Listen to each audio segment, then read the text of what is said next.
ఉండరా అని నేను అడుగుతా ఉన్నా. అంటే నామమాత్రంగా లేఖలు రాయడం తప్ప మీరు చేస్తున్నదైతే ఏం లేదు. ఇంకా దారుణమైన పాయింట్ ఏంటంటే ఈఎన్సీ గారేమో ఆయన దాంట్లోనే 664 టీఎంసీలు తీసుకుపోయింది అని ఈఎన్సీ గారు లెటర్ రాశారు. 664 టీఎంసీ. ఇది యాజ్ ఆన్ ఈ 664 టీఎంసీలు 29 జనవరి 2026 అని రాశారు. అదే ఈఎన్సీ గారేమో 664 అన్నాడు. కేఆర్ఎంబి ఆంధ్రప్రదేశ్కి ఉత్తరం రాసింది. అంటే కేఆర్ఎంబి వ్యవహారము బీజేపీ ప్రభుత్వ వ్యవహారం ఎట్లుంది అంటే కేఆర్ఎంబి అంటది 555 టీఎంసీలు తీసుకుపోయింది అని కేఆర్ఎంబి అంటది.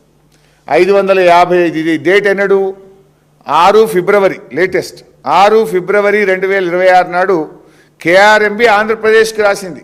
ఏమంటది? మీరు 555 టీఎంసీలు 78% తీసుకుపోయినరు, ఇక ఆపుండ్రి అని. అంటే 100 టీఎంసీలు తక్కువ చేసిండ్రు. తీసుకుపోయింది 664, కానీ కేఆర్ఎంబి ఏమంటుంది 555 టీఎంసీలు అంటుంది. అంటే ఇది ఎట్లుందంటే అడగాల్సిన రేవంత్ రెడ్డి అడగడు, హక్కులు కాపాడాల్సిన కేఆర్ఎంబి కాపాడదు. ఇలా ఈ రాష్ట్రంలో ఉన్న కాంగ్రెస్ ప్రభుత్వము కేంద్ర ప్రభుత్వాన్ని, కేఆర్ఎంబిని, ఆంధ్రప్రదేశ్ ప్రభుత్వాన్ని ప్రశ్నించి మన హక్కులు కాపాడాలి. కాపాడాల్సిన రేవంత్ రెడ్డి ఏమో నిద్రపోతాడు, అడగాల్సిన రేవంత్ రెడ్డి నిద్రపోతాడు. ఇది కాపాడే బాధ్యత ఎవరిది? కేంద్ర బీజేపీ ప్రభుత్వం. కేఆర్ఎంబి ఎవరి నాయకత్వంలో ఉంటుంది? కేంద్ర ప్రభుత్వం కింద కేఆర్ఎంబి ఉంటుంది. ఈ రాష్ట్రం నుంచి 2 మంత్రులు ఉన్నారు, బీజేపీ మంత్రులు కిషన్ రెడ్డి కానీ సంజయ్ గారు కానీ. పొద్దున్నేస్తే కేసీఆర్ గారి మీద పడేడ్చుడే తప్ప మరి ఎట్లా పోతున్నాయి? మా తెలంగాణకు తాత్కాలిక ఒప్పందం ప్రకారంగా 34% నీళ్లు ఎందుకు ఇవ్వడం లేదు, ఏం చేస్తుండ్రు అని ఒక్కనాడన్న కిషన్ రెడ్డి గారో సంజయ్ గారో కేఆర్ఎంబిని రివ్యూ చేసిందా? కేఆర్ఎంబి మీ సంస్థ కదా, మీరు కదా ఇవాళ ఢిల్లీలో అధికారంలో ఉన్నది. అడగాల్సిన రేవంత్ రెడ్డికేమో నా ఆర్ఆర్ ట్యాక్సులు ఎక్కడ బయటకు తీస్తారో, నా సంగతి ఏమవుతుందో అని ఆయన పొద్దున్న లేస్తే కేసీఆర్ గారి మీద పడేడుస్తుంటాడు. మరి అలా హక్కులు కాపాడాల్సింది ఆ సంస్థను కేఆర్ఎంబిని నిర్వహించాల్సిన బీజేపీ ప్రభుత్వం కూడా తెలంగాణకు అన్యాయం చేస్తుంది. అంటే కాంగ్రెస్ బీజేపీలు ఇద్దరూ కలిసి తెలంగాణ నీళ్లను ఆంధ్రాకు దోచిపెడుతున్నారు. ఇది నా మాట కాదు, ఇది ఈఎన్సీ గారి మాట, ఇది కేఆర్ఎంబి మాట. డాక్యుమెంట్లు పెట్టుకొని మాట్లాడుతున్నారు తప్ప నేను రాజకీయంగా మాట్లాడతలేను. అడ్డగోలుగా తెలంగాణ నీళ్లు తీసుకుపోతున్నారు, తెలంగాణ నోళ్లు కొడుతున్నారు, తెలంగాణ భూములను బీళ్లు పరుస్తున్నారు, తెలంగాణకు మంచినీళ్లు లేకుండా జరిగే పరిస్థితి అయితే ఉంది. అంటే మా నోళ్లు కొడుతుంటే నా కేంద్ర బీజేపీ ప్రభుత్వం మాట్లాడదు, ఈ రాష్ట్ర మంత్రులు కిషన్ రెడ్డి సంజయ్లు మాట్లాడరు. మరి ఈ రాష్ట్రంలో అధికారంలో ఉన్న కాంగ్రెస్ ప్రభుత్వము రేవంత్ రెడ్డి గారు, నీళ్ల మంత్రి ఉత్తమ్ కుమార్ రెడ్డి పెదవులు మూసుకుంటున్నారు. ఇది ఏంది? మీ ఇద్దరి మధ్య ఉన్న బంధం ఏంది? అంటే మీరు ఇద్దరు కలిసి తెలంగాణ బొండిగా విసుకుదాం అనుకుంటున్నారా? రేవంత్ రెడ్డి కిషన్ రెడ్డి మీకు దోస్తాన్లు ఉంటే మీ పర్సనల్ ఏమన్నా చేసుకోండి, మీ వ్యవహారాలు ఏమన్నా కానీ. చంద్రబాబు నాయుడుకు రేవంత్ రెడ్డి మధ్య ఫెవికాల్ బంధం ఉండొచ్చు, ఉండని, మాకు అభ్యంతరం లేదు. కానీ రాష్ట్ర హక్కులు కాలరాసే హక్కు మీకు లేదు. ఈ రాష్ట్ర హక్కులు కాపాడాలనే కదా మీకు అధికారం ఇచ్చింది ప్రజలు. అధికారం ఇస్తే ఈ రాష్ట్ర హక్కులను ఆంధ్రాకి ఎందుకు రాసిస్తున్నారు?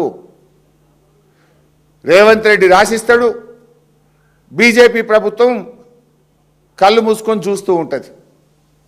ఈ రెండు ప్రభుత్వాలు కాంగ్రెస్ బీజేపీలు కలిసి ఇలా తెలంగాణ హక్కులు కాల రాస్తున్నారు.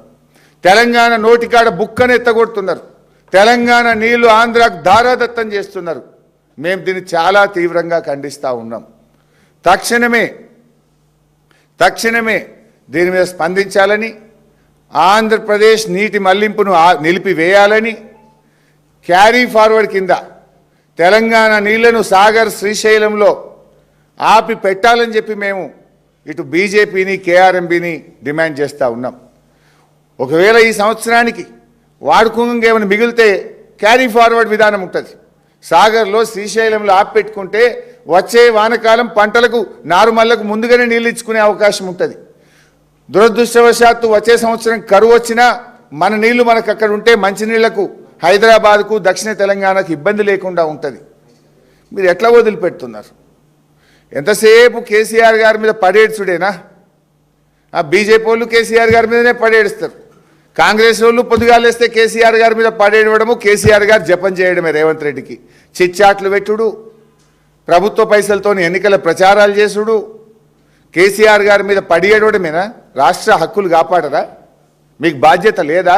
మీరు కుర్చీలో కూర్చున్నది మన రాష్ట్ర హక్కులను ఆంధ్రాకు దారాదత్తం చేయడానికా, మన హక్కులు కాలరాయడానికా? నీకు ఆ హక్కు లేదు. మీరు అట్లా చేస్తుంటే, రాష్ట్ర ప్రయోజనాలు దెబ్బతింటే బీఆర్ఎస్ పార్టీ చూస్తూ ఊరుకోదు. అవసరమైతే బీఆర్ఎస్ ప్రత్యక్ష పోరాటానికి సిద్ధమవుతుంది. త్వరలో కేఆర్ఎంబీ ఆఫీసును ముట్టడిస్తాం.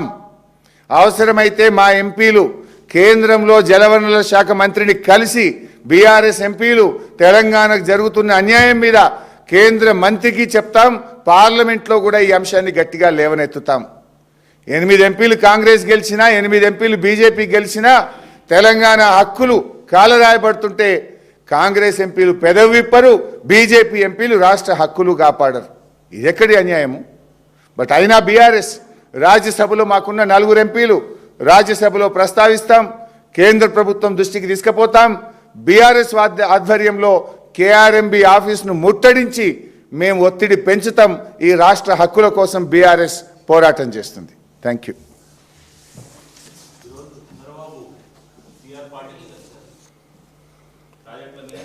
అంటే యాక్చువల్గా నేను దాని మీద కూడా మాట్లాడదాం అనుకున్నా, కానీ 2 పెద్ద ఇష్యూస్ కదా, దాంట్లో కూడా చాలా ఇంపార్టెంట్ సబ్జెక్ట్ ఉంది నా దగ్గర.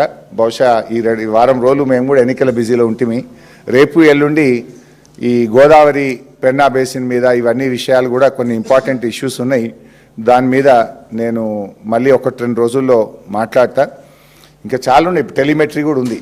ఇన్ఫ్యాక్ట్ టెలిమెట్రీ విషయంలో కూడా ఇవాళ బీఆర్ఎస్ ప్రభుత్వం ఉన్నప్పుడు మేము 19 చోట్ల టెలిమెట్రీ పెట్టించినాం. 19 చోట్ల బీఆర్ఎస్ ప్రభుత్వం కృష్ణానది పరివాహక ప్రాంతంలో 19 చోట్ల టెలిమెట్రీ పెట్టాం. పెట్టడమే కాకుండా మరో 9 చోట్ల కూడా టెలిమెట్రీలు పెట్టాలి. ఆంధ్రప్రదేశ్ చేస్తున్న జలదోపిడిని ఆపాలని చెప్పి అవి ఎక్కడెక్కడ పెట్టాలనో గుర్తించడానికి ఒక కమిటీ కూడా వేసినాం. ఆ కమిటీ రిపోర్ట్ కూడా ఇచ్చింది. సరే, ఇంతలో మీ ప్రభుత్వం వచ్చింది. ఇప్పుడు 2 ఏళ్ళైంది మీ ప్రభుత్వం వచ్చి. 9 చోట్ల టెలిమెట్రీ పెట్టే తెలివి ఉందా? మా మీద నోరు బారేసుకోవడమే తప్ప ఆ 9 చోట్ల మేము 19 చోట్ల పెట్టినాం. మిగతా 9 చోట్ల మీరు టెలిమెట్రీ పెట్టే తెలివి ఉందా? ఆ తెలంగాణ ఇచ్చిన 4.5 కోట్లను బోర్డు వాళ్ళ ఖాతాలో జమ చేసుకున్నారు. జమ చేసుకుంటే రేవంత్ రెడ్డి నోరని నిప్పిండి. అగో అట్లా జమ చేసుకుంటావు, టెలిమెట్రీ పెట్టాలి, ఇవి టెలిమెట్రీకి ఇచ్చిన పైసలని రేవంత్ రెడ్డి గారు మాట్లాడతాడా? ఆయనకి ఎందుకు ఆర్ఆర్ ట్యాక్స్ భయం? ఆయనకు నిద్రలో కూడా ఆర్ఆర్ ట్యాక్సే గుర్తొచ్చేటట్టుంది. సో ఇవన్నీ కూడా ఈ ప్రభుత్వం యొక్క ఫెయిల్యూర్. నిజానికి మీరు ఇంకొక విషయం కూడా, చాలా ఇష్యూస్ ఉన్నాయి ఇరిగేషన్లో, కానీ నేను ఈ ఇష్యూ డైల్యూట్ అయిద్దని మాట్లాడతలేను. ఇరిగేషన్లో సంవత్సరానికి 6.5 లక్షల ఎకరాలకు నీళ్ళు ఇస్తాము అని అసెంబ్లీలోనే చెప్పారు. 2 ఏళ్ళు అయింది. 13 లక్షల ఎకరాలకు నీళ్ళు ఇవ్వాలి. ఎన్ని నీళ్ళు ఇచ్చిండ్రు?